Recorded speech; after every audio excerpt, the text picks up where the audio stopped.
గుడిలో జరిగే వివాహం మాత్రం వైదికంగా జరుగుతుంది. ఇక్కడ జరిగే సీతారామ కళ్యాణం వేద మంత్రాలతోనే జరుగుతుంది. మిగతా గుళ్ళల్లో జరిగే సీతారామ కళ్యాణం మీకు తెలియదు కాబట్టి చెప్తున్నా.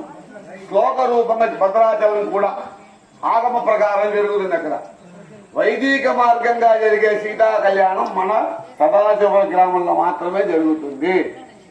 ఇది ఎప్పుడు ఎవరు పెట్టినారు నాకు తెలియదు, అనాదిగా జరుగుతుంది. పరంపరగా ఇట్లా చేయవలా అని మాకు మా పెదనాయన వాళ్ళు చెప్పించిన దాన్ని మేము మర్చిపోయినా కూడా వీడు మర్చిపోకుండా గుర్తుపెట్టుకున్నాడు.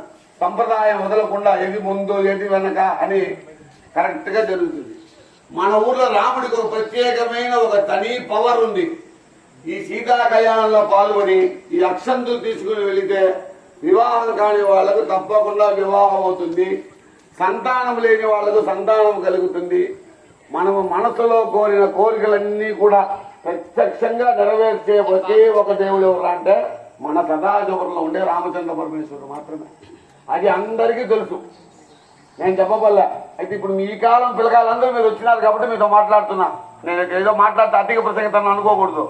మీకు తెలియదు కదా, మా ఊరికి కోడళ్ళగా వచ్చిన వాళ్ళకి తెలియదు కదా, అది నేను చెప్పవాలని చెప్తున్నాను. మీకు నన్ను ఎవరు చెప్పని చెప్పలా, నేనేం చెప్తారు వింటారు ఇక్కడ అందరూ.